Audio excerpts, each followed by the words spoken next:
nama saya Samsul, tugas studi Islam Reguler C, Manajemen.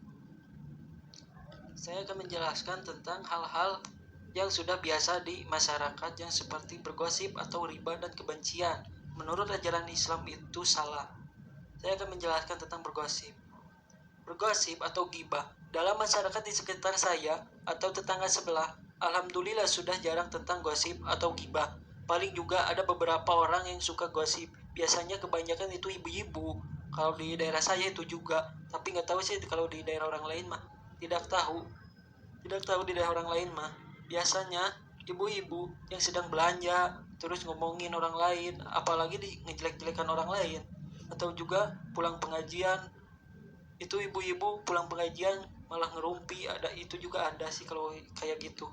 Dulu terus ngomongin orang lain tentang kejelekan, seharusnya pulang pengajian langsung masuk ke rumah, jangan ngerumpi dulu, takutnya pandangan orang lain gimana gitu, ntar kesalahpahaman lagi.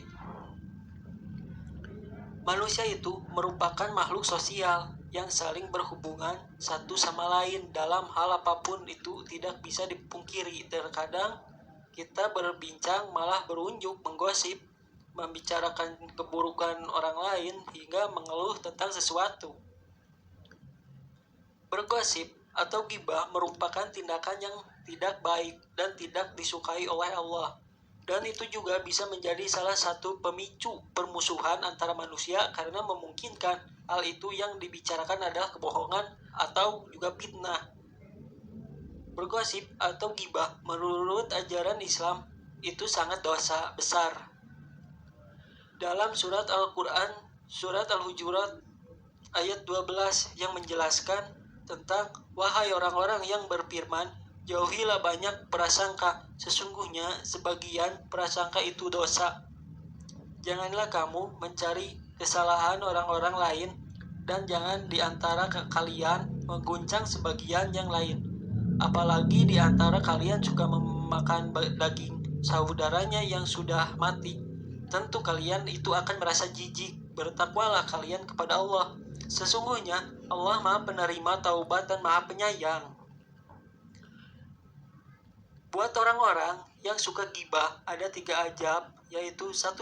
Dosanya lebih dari berzina ketika seseorang bergosip atau ghibah, dan hal itu menyebar lalu diceritakan kepada orang lain secara terus-menerus, maka dosa terus mengalir tanpa henti. Rasulullah SAW bersabda, ghibah itu dosanya lebih berat dari dosa zina. Ditanyakan kepada Nabi, bagaimana mungkin? Nabi menjawab, lelaki yang berzina lalu bertaubat, maka Allah akan menerima taubatnya. Sedangkan pelaku ghibah dosanya tidak akan diterima kecuali ia dimaafkan oleh yang digibahinya. Hadis yang diriwayatkan Tabrani. 2. Termasuk dosa besar. Berghibah merupakan salah satu tindak yang mungkin sepele dalam kehidupan sehari-hari, namun ternyata masuk dalam dosa besar. Nauzubillahi min dzalik. Dari Abu Hurairah radhiyallahu Rasulullah SAW bersabda, tahukah engkau apa itu ghibah? Mereka menjawab, Allah dan Rasulnya yang lebih tahu. Ia berkata, engkau menyebutkan kejelekan saudaramu yang ia tidak sukai untuk didengarkan orang lain. Beliau ditanya, bagaimana jika yang disebutkan sesuai kenyataan? Jawab Nabi SAW, jika sesuai kenyataan berarti engkau telah menggibahinya, jika tidak sesuai berarti engkau telah memaafinya. Hadis yang diriwayatkan Muslim nomor 2589. 3. Disiksa dalam kubur. Memang selama hidup di dunia bakal ada balasan bagi orang-orang yang suka berghibah tidak terasa. Dari salah satu hadis menceritakan tentang siksa kubur bagi orang-orang yang suka membicarakan orang lain.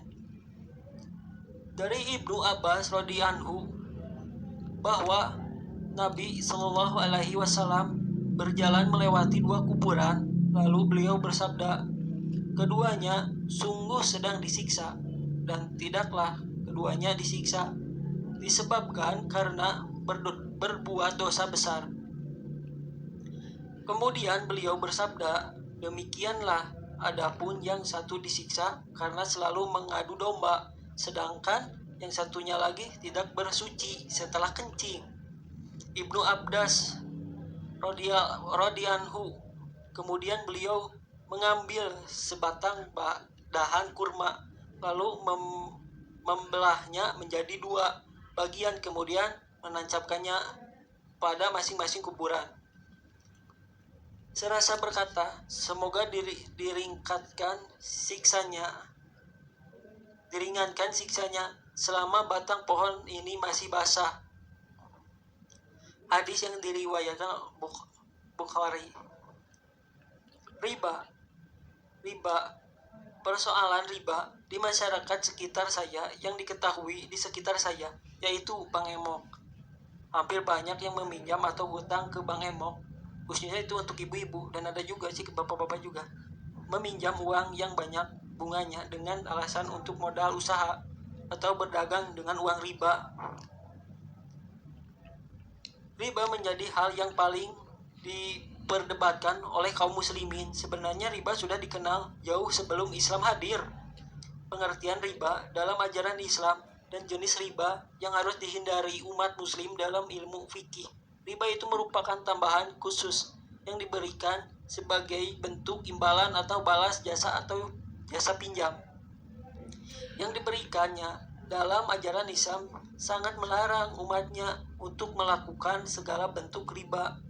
Dan Allah mengharamkan tentang riba yang dijelaskan dalam surat Al-Baqarah ayat 276. Allah memusnahkan riba dan menyuburkan sedekah. Allah tidak menyukai setiap orang yang tetap dalam kekafiran dan bergelimbang dosa. Riba itu dibagi menjadi 4 yang harus kita ketahui itu juga. Riba fadlah.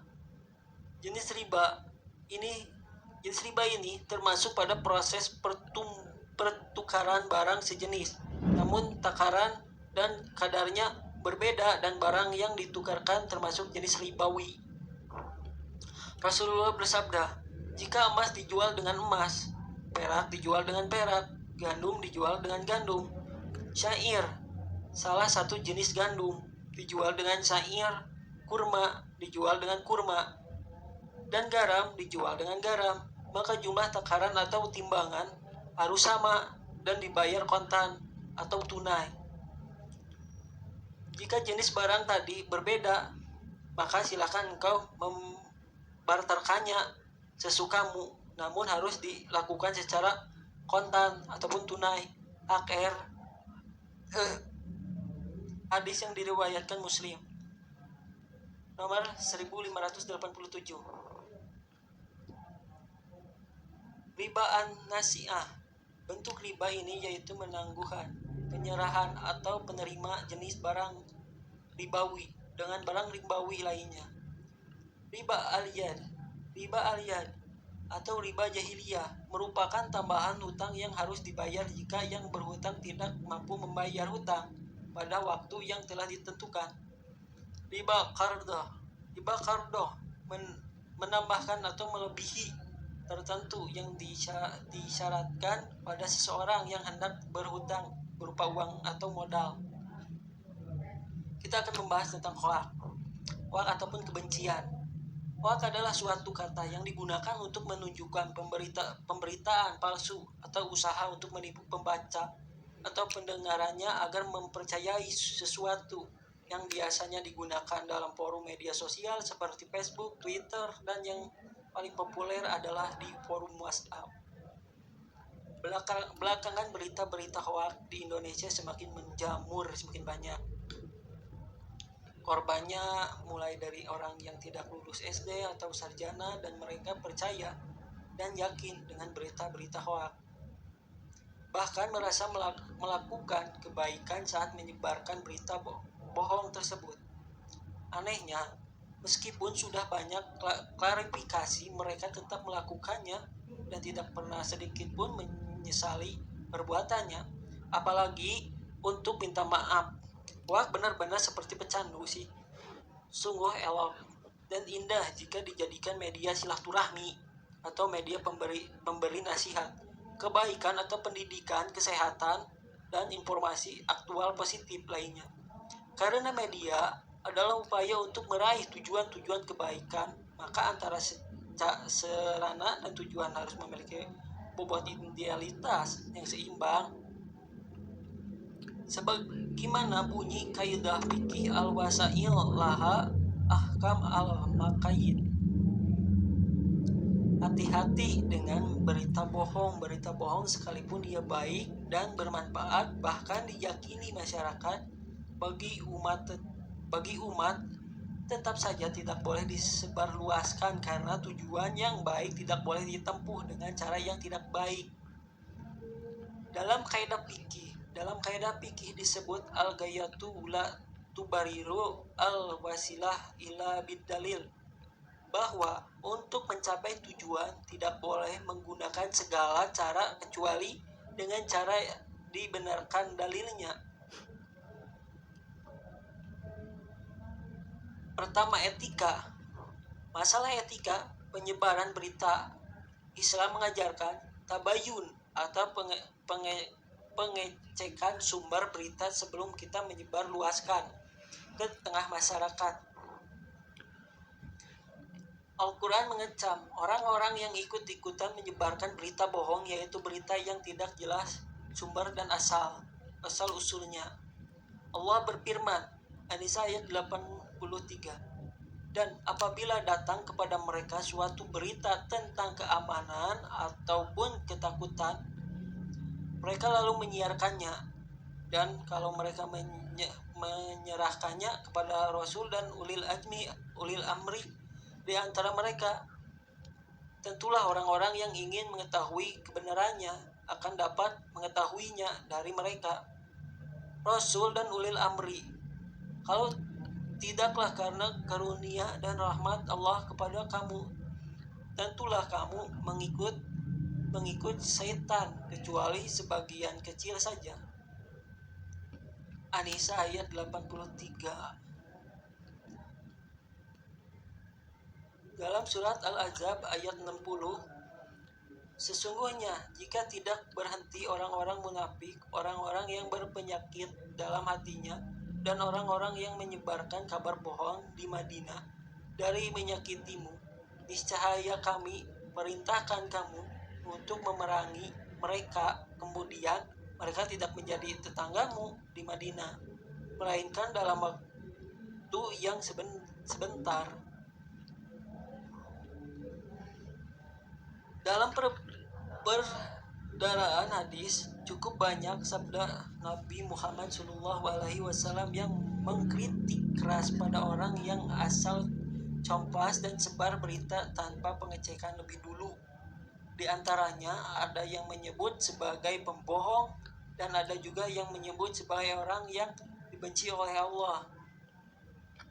Dalam hadis dari Al-Mughirah bin Syu'bah, Nabi SAW bersabda, sesungguhnya Allah membenci 3 hal pada kalian: menyebarkan kabar buruk, katanya gitu, pemborosan harta, dan banyak bertanya. Hadis yang diriwayatkan Al-Bukhari nomor 1477. Saksi bagi penyebar berita bohong. Masifnya informasi hoaks jelas mengarah pada kebencian dan fitnah. Orang beriman memiliki tanggung jawab untuk mengajak netizen, masyarakat pengguna media sosial untuk lebih cerdas dan berkemajuan dalam mencerna informasi yang beredar sebelum informasi tersebut harus dicek sebenarnya. Dalam ajaran Islam, saksi akhirat bagi penyebar berita hoaks adalah azab Tuhan amat pedih. Apabila berita hoaks sudah tersebar di berbagai forum, maka harus diberikan penjelasan di forum yang sama bahwa berita tersebut dusta, menjelaskan kepada masyarakat tentang kesesatan atau kebohongan yang pernah disebarluaskan adalah bentuk pertaubatannya. Sangat pedih. Dan terima kasih. Assalamualaikum warahmatullahi wabarakatuh. Semoga bermanfaat.